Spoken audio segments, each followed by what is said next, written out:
Hello.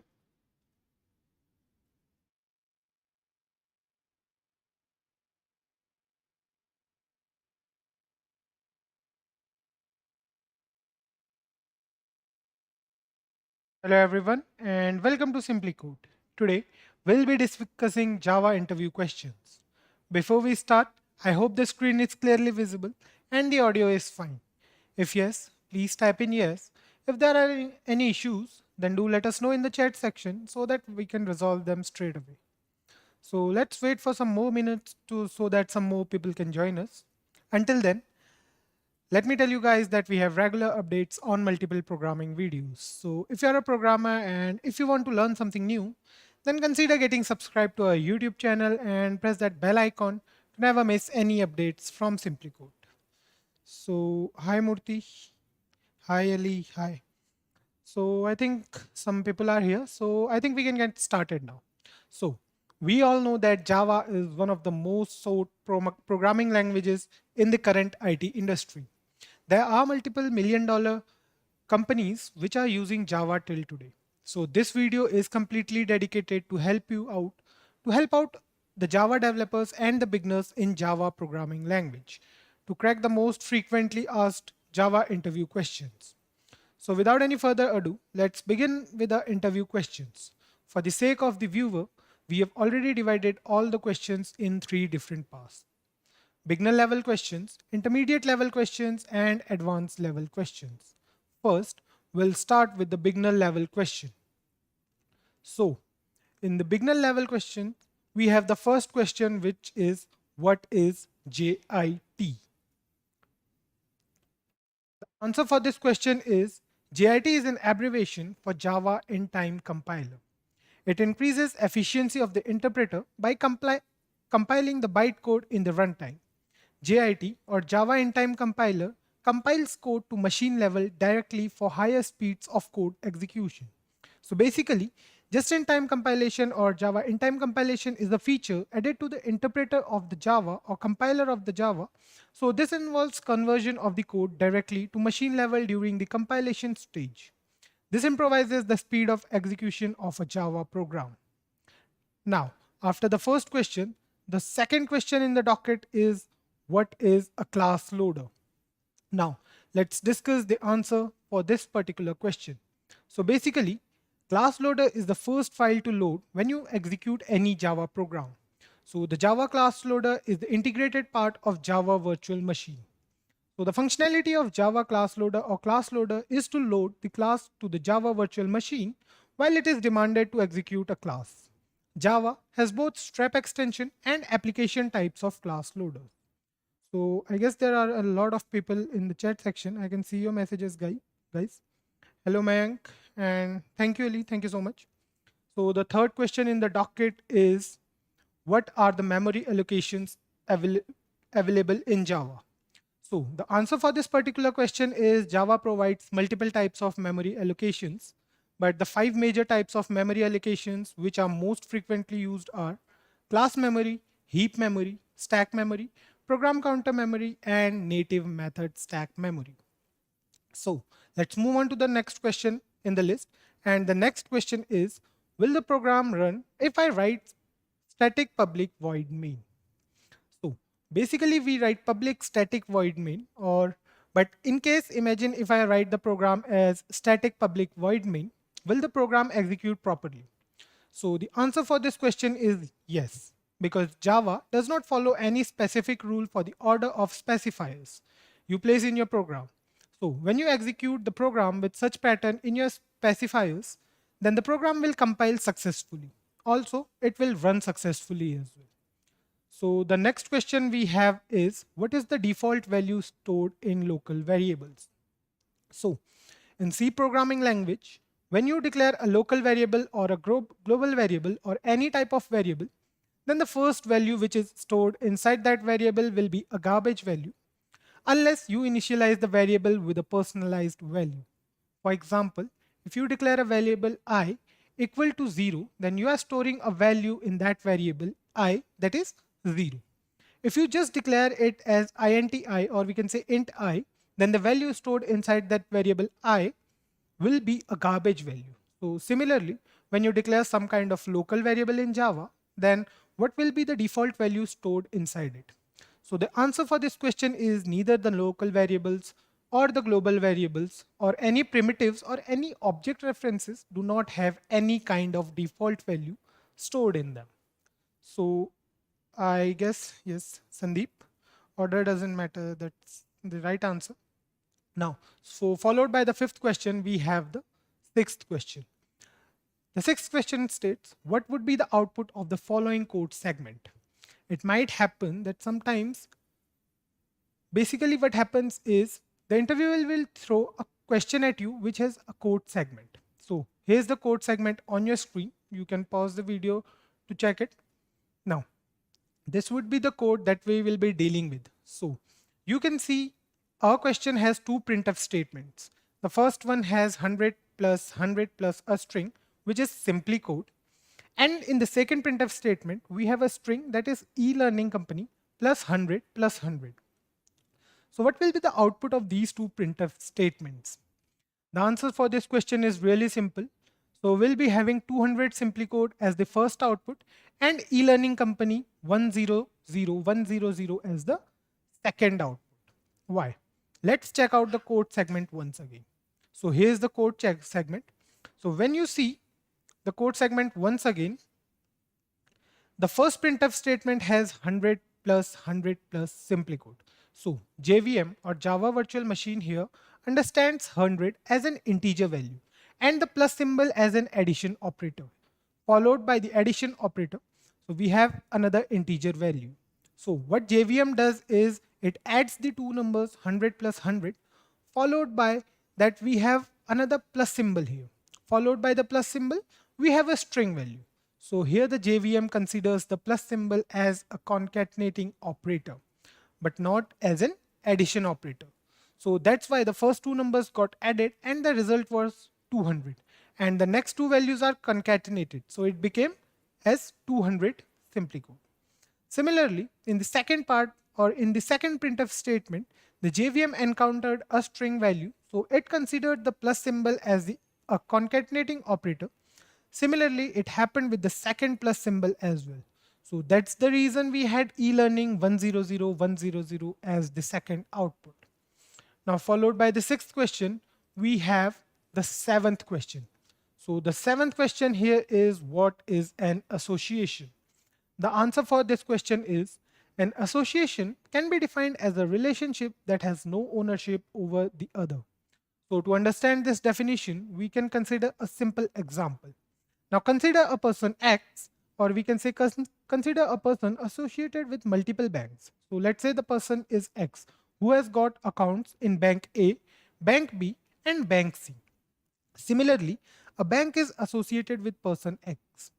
That is, a bank A, bank B, and bank C are associated with the person X, but no one has ownership over the other. A person X who is an account holder with all the three banks, that is A, B, and C, does not possess any kind of ownership over the three banks.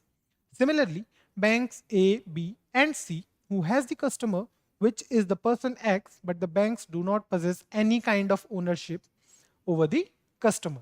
So the relationship between the person X and the banks A, B, and C can be considered as an association.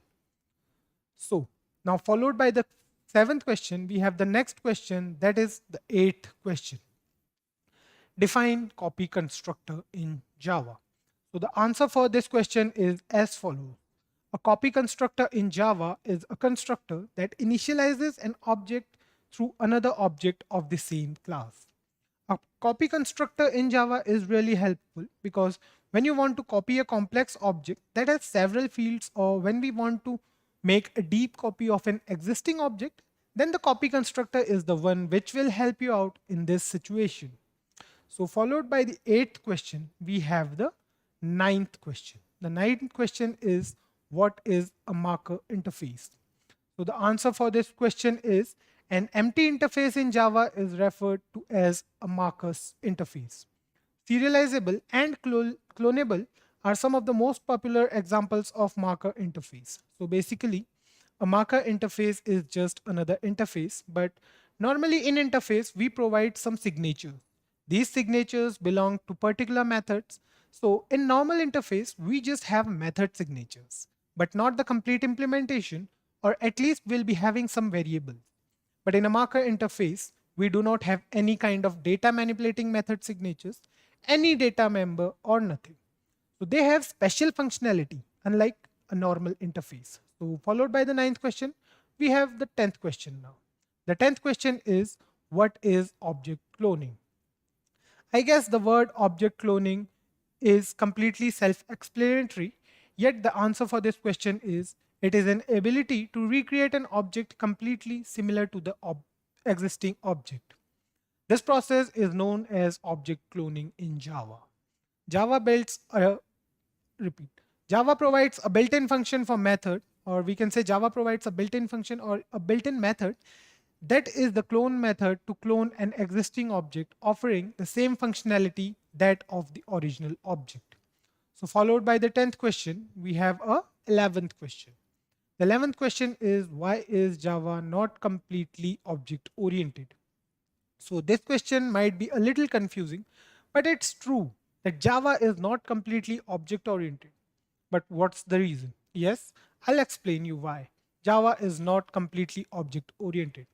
So the answer for this question is, Java is not considered as 100% object oriented programming language because of the data types it uses. So it still makes use of 8 or more primitive data types, which are int, float, double, and few others. So this is the only reason why Java is not considered as completely 100% object-oriented programming language. So let's move on to the next question. And the next question we have is, define wrapper classes in Java. So the answer for this question is, in Java, when you declare primitive data types, that is the int, float, double, etc., then the wrapper classes are responsible for converting them into objects or reference types. Just as we discussed before, Java is not 100% object-oriented programming language just because of the primitive data types it uses. So when you include such primitive data types, then wrapper classes are the ones which convert them into objects or reference types for the ease of compilation and execution of programs without any issue. So followed by this question, we have the next question, which is, define singleton class in Java. So the answer for this question is, in Java, when you make the constructor of a class as private, then the particular class can generate only one single object. This is the reason why such type of classes are called as singleton classes. So followed by that, we have a next question that says, define packages in Java, or we can say define package in Java. So if you use some of the popular IDEs, that is the integrated development environments such as IntelliJ or Eclipse, then you might be familiar with projects, packages, source files, and then the class file. So basically you create a project first, and inside the project, you'll be having a source folder. And then you'll be creating your own package using the source folder. And inside the package, you will create a class file with, and inside the class file is where you write your Java program. So here the question is, define package in Java. So the answer for this question is as follows. Package is a collective bundle of classes and interfaces along with necessary libraries and jar files. The use of packages helps in code reusability. So basically, when you create a specific package, inside that package, you will store all the class files that you will be using in your Java program. So not only class files, in case if you use any kind of connectors or any kind of jar files or any kind of, let's say, dependencies for your Java program, you will include all those inside the package. So that the requirements and the class files are bundled together, and this helps out in code reusability, making sure that the program files or the Java files or any dependencies are not juggling between one package to the other or one file to the other. So using a package is basically a good practice. So followed by this, we have a next question. The next question is, can you implement pointers in Java program? So if you remember C programming language, we had pointers there. We use pointers to directly access the memory. Similarly, can you use pointers in a Java program? This is a little tricky questions for beginners, but basically it's really simple. Now, the answer for this question is no, because Java Virtual Machine personally takes care of memory management implicitly. So, Java's major motive was to keep programming simple, so accessing memory directly through pointers is not a recommended action. So, the answer is a big no. You cannot implement pointers in Java program. So followed by that, we have our next question. The next question is differentiate between instance and local variables. So the answer for this question is really simple.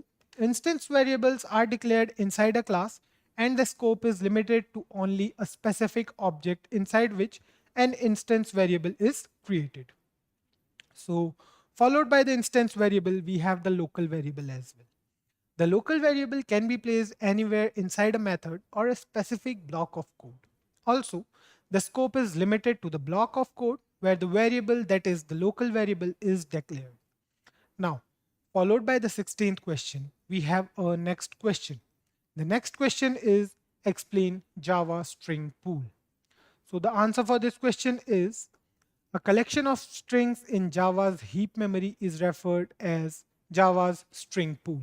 For example, you wanted to create a new string, consider your name. So your name might be some, let's say XYZ. If you wanted to create XYZ string, then you should provide that particular code to your JVM or Java virtual machine. So what does JVM do? It will not directly create that particular string. First, it will search for the XYZ string in your string pool. If that is already existing in your string pool, then it will provide a reference to that particular string. In case if XYZ is not there, then the JVM will create a new string that is the XYZ string. I hope you guys must have got this answer. So followed by this, we have our next question. That is, what is an exception in Java? So the answer for this question is an exception in Java is considered as an unexpected event that can disrupt the normal flow of the program. For example, just consider that you are going to write a program for division operator. So after you finish your program, your evaluator will or your evaluator might want to test your code to the extreme levels. So instead of providing a proper number, imagine that your evaluator is providing a wrong input, such as special symbols, sometimes zero or any other sort of input. Let's forget about the input. It's just a special symbol. So if this kind of input is provided to your program, then your program might crash. So you can avoid this kind of crash by using exception handling. So basically, you can use try and catch blocks. You can embed your code inside the try block and say to your program that if any kind of wrong input such as special symbol or zero is provided by the evaluator, then send a message saying wrong input or divide by zero exception. So this kind of approach will not provide an output, but this kind of approach will avoid your program from crashing. So this is how exceptions are handled in real time. Let's go through chat once. So Ilahi or Lalhi. So thank you, Lali. And let's move on in this session. So followed by this, we have our next question, which is the 19th question. The question is, what is final keyword in Java? So the answer for this question is the term final is a predefined word in Java that is used while declaring values to variables. When a value is declared using the final keyword, then that particular value of that particular variable will remain constant throughout the execution of program. So sometimes if you include a normal variable and provide an operation on that particular variable, then the value of that particular variable will change after the execution of program. But when you declare the same variable using final keyword, then no number of operations or any kind of manipulation applied onto that variable will not change the value of that particular variable. That's the specialty of final keyword in Java. So followed by that, we'll dive into the next question, that is, what happens when the main method is not declared as static?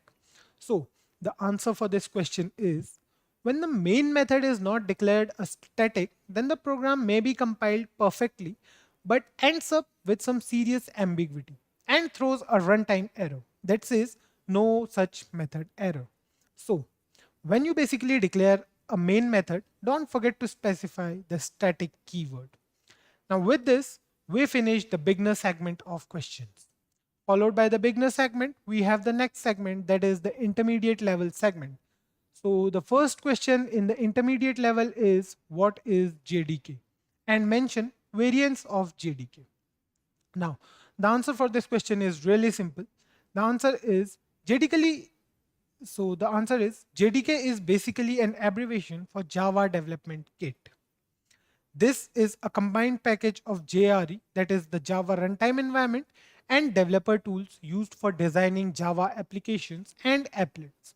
Oracle has the following variants for Java Development Kit. So the first one is the JDK Standard Edition, which is normally used by beginners and intermediate level developers. Next, after the JDK Standard Edition, we have the Java Development Kit for Enterprise. So, this particular Enterprise Edition is used by professional Java developers for developing Java-based applications and frameworks. Now, the last one is the Java Development Kit Micro Edition.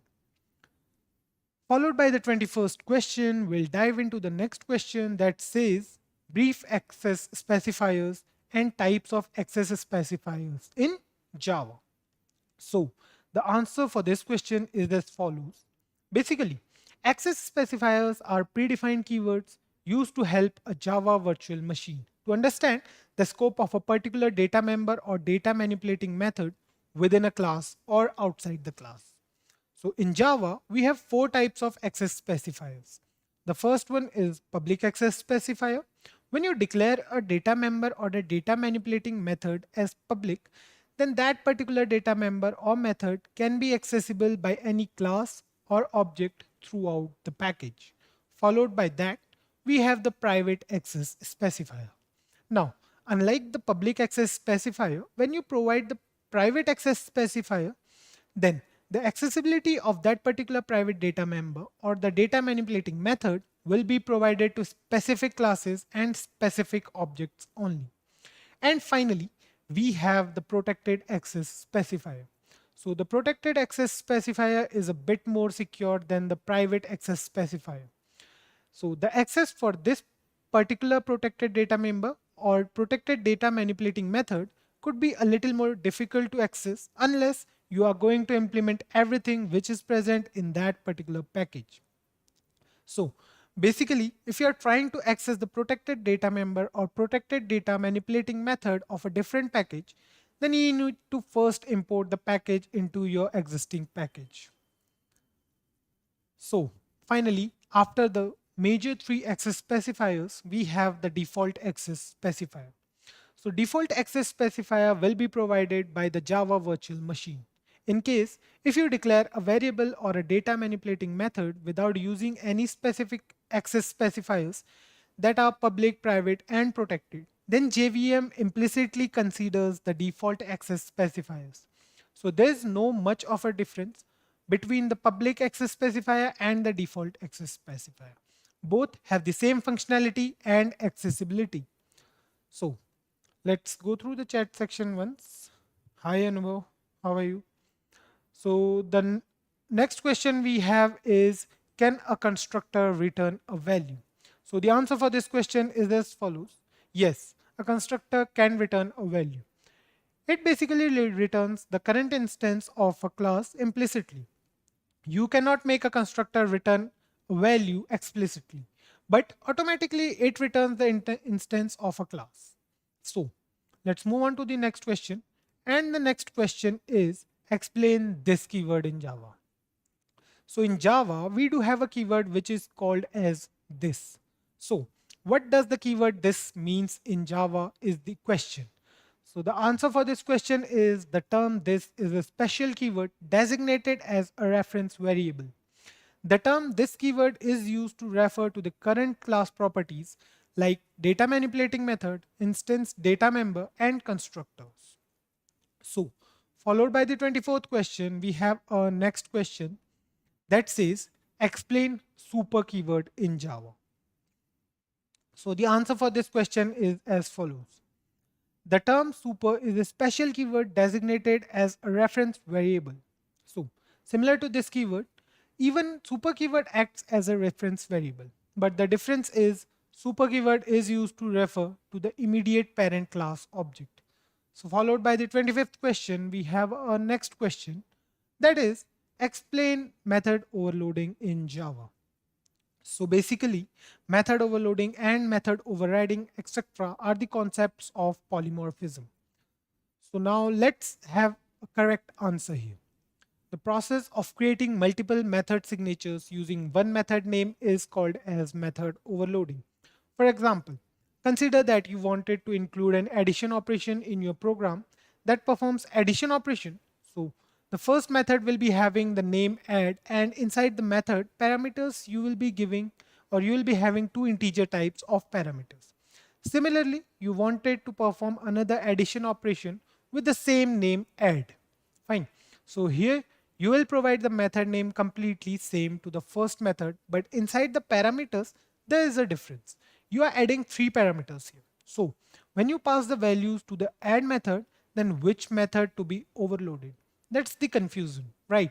Should I overload, or should I execute the first method or the second add method? This completely depends on the number of parameters you pass. If you are passing two parameters, then the first method will be executed. And if you are passing three parameters, then the second method will be executed. So this is how method overloading happens in Java.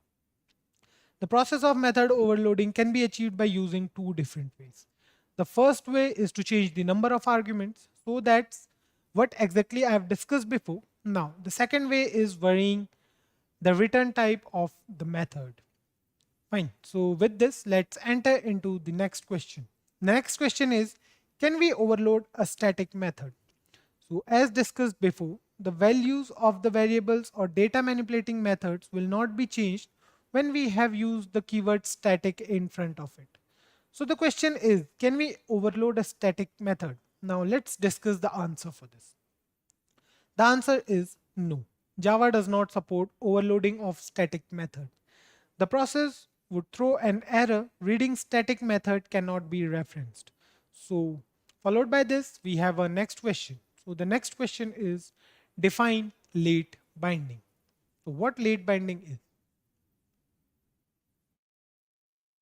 Now, the answer for this question is late binding, or binding is a process of unifying the method call with the method's code segment.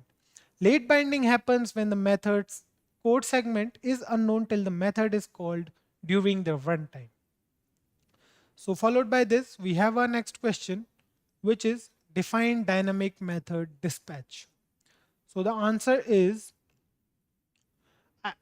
the dynamic method dispatch is a process where the method call is executed during the runtime. The overridden method is called through a reference variable of superclass. So this process is called as runtime polymorphism. Now we have our next question. Why is delete function faster in linked list than an array? So basically, linked list and array are the Java collections, or in other words, it's also considered as data structures. So to answer this question, you need to understand the analogy of linked list and arrays. So basically, an array is a complete memory block of consecutive memory locations. Consider that your memory location starts from 100 and your array has 10 locations. So it's a complete reserve block from 100, 101, 102 till 109. So you have 10 memory blocks. In case if you wanted to add a number or delete a number, then you had to make changes to the complete memory block. But when you come into linked list, you have the memory blocks used from the memory heap. So what you do here is you basically connect the nodes through addresses. So in case if you wanted to eliminate a number, then what you do is just to manipulate the addresses. So the addresses or the address of the consecutive node will be changed. That's the only change what you make.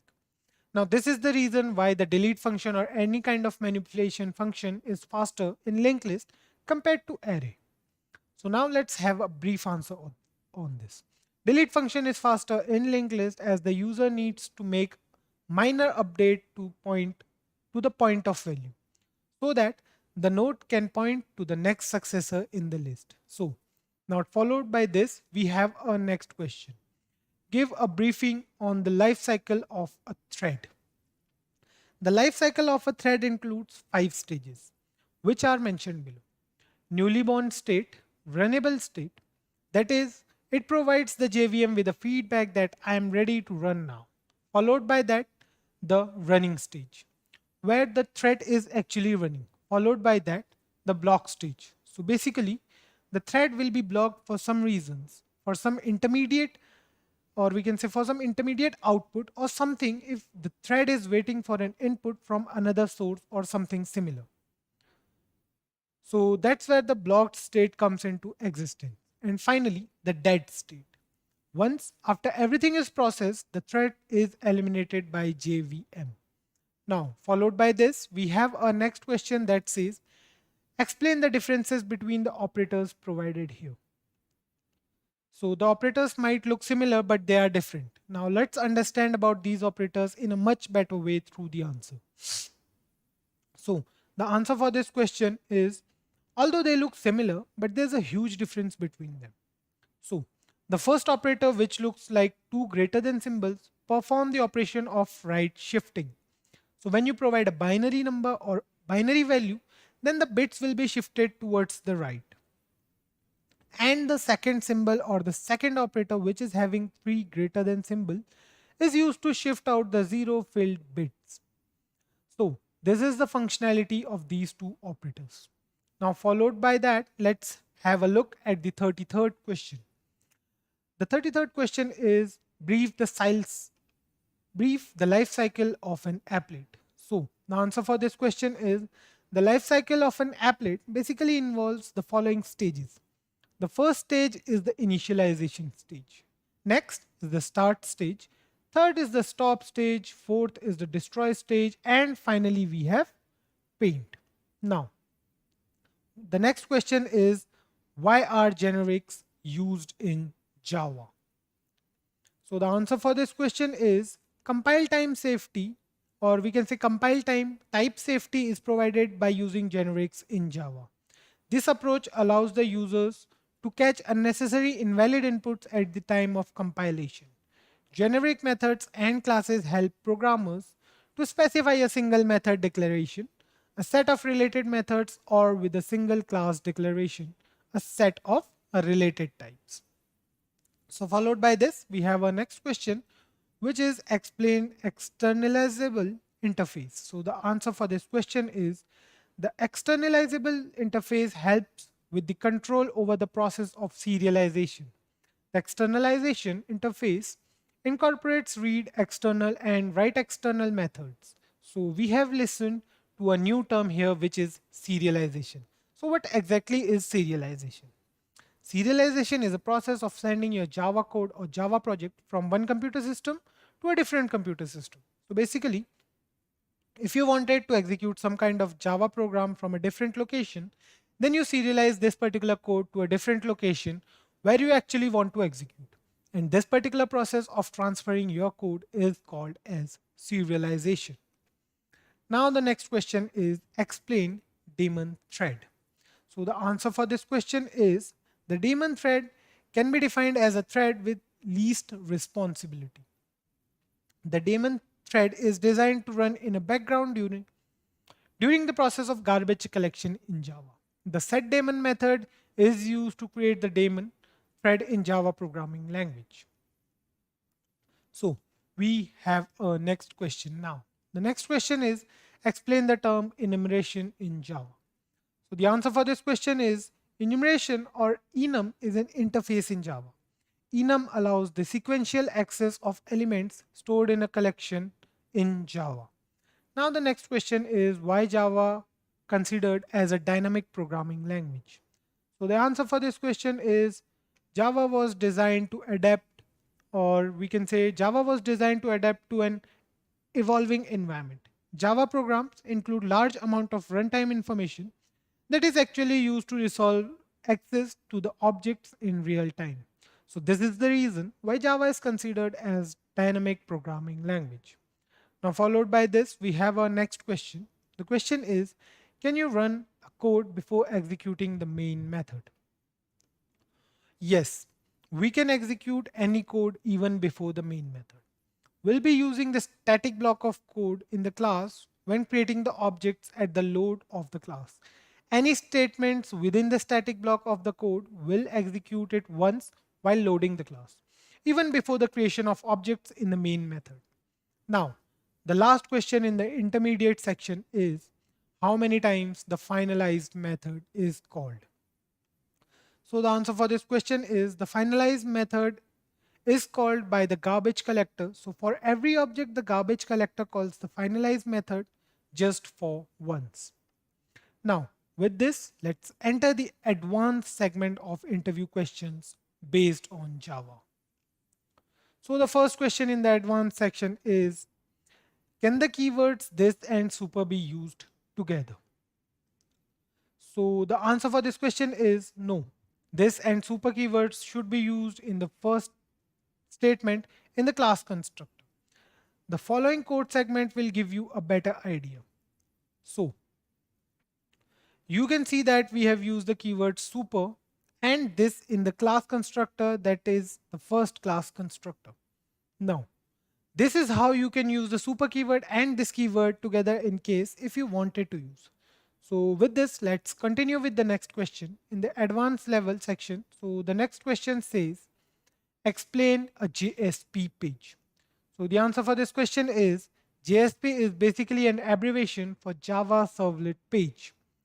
The Java Servlet page consists of two types of text. The first is the static data and the second one is the Java Servlet page element. Now, the next question is explain JDBC. So the answer is JDBC is an abbreviation for Java Database Connectivity. JDBC is an abstract layer used to establish connectivity between any existing database and to a Java application. Now, the next question is explain the various directives of JSP. So the directives are instructions processed by JSP engine. After the JSP page is compiled into a servlet, directives are used to set page level instructions, insert data from external files, and specify custom tag libraries. Directives are defined between the following symbols. So these are the symbols that are used to specify the directives in a JSP page. The different types of directives are shown below. There are three types of directives. They include directive, they are include directive, page directive, and table lab directive. Now, so include directive include a file and merges the content of the file with the current page. The page directive is used to define specific attributes in the JSP page like error page and buffer. The tag library directory is used to add or is used to declare a custom tag library which is used in the JSP page. Followed by that, we have a next question. The next question is, what are observer and observable classes? So the answer for this question is objects that subclass the observable class maintain a list of observers. When an observable object is updated, it invokes the update method of each of the observers to notify that the observer that it has changed its state. The observer interface is implemented by objects that observe observable objects. Might be a little confusing, but you need to read this answer once again. You can pause it and you can read this answer once again so that you can get a brief understanding of this. Followed by that, we have our next question, which is what is session management in Java? So the answer for this question is a session is essentially defined as the dynamic stage of a random conversation between the client and the server. The essential communication channel includes the string of responses and requests from both sides. Typically, the most popular way of implementing session management is the employment of a session ID in the communicative discourse of the client and the server. The next question is brief about Spring Framework. Framework is basically the framework of frameworks. Now, the answer for this question is Spring is essentially defined as the application framework and inversion of control container for Java. Basically, the chief purpose of Spring framework is to create enterprise applications in Java. Also, it is especially useful to keep in mind that the central features of the Spring framework are essentially conductive to any Java application. So the next question is explain JCA in Java. So the answer for this question is JCA is basically an abbreviation for Java Cryptography Architecture. So JCA provides a platform that gives architecture and APIs for encryption as well as for decryption. JCA is used by the developers to combine the application with the security measures. It also helps in performing the third-party security rule. It uses the hash table encryption message, digest, etc. to implement the security. So the next question is explain JPA in Java. So the answer for this question is JPA stands as an abbreviation for Java Persistence API. The JPA is enabling us to create the persistence layer for desktop and web applications. JPA deals with the following: JPA persistence, or we can say Java Persistence API, query language, Java Persistence Criteria API, object mapping metadata, etc. So the last question in our list is explain the different authentications in Java servlets. So the answer for this question is authentication options are available in servlets are as follows. The first one is basic authentication. So the basic authentication consists of username and password provided by the client to authenticate as the user. The second one is form-based authentication. In this particular type of authentication, the login form is made by the programmer by using HTML. Followed by that, we have the third type of authentication, that is digest authentication. That digest authentication is similar to basic authentication, but in this, the passwords are encrypted using hash formula. This makes digest more secure. And lastly, we have the client certificate authentication. The client certificate authentication requires that each client accessing the resource has a certificate that it sends to authenticate itself. This requires SSL protocols. So with that, we have come to an end of this particular tutorial based on Java interview questions. If you have any queries regarding the interview question sessions, then we had today. Or if you feel that we have missed out on some important interview questions that we were supposed to cover in this particular tutorial, then please feel free to drop them down in the comment section below. And we'll have your questions answered. And also we'll consider every suggestion provided by you. So with that, this is Kaushal signing off until next time. Thank you.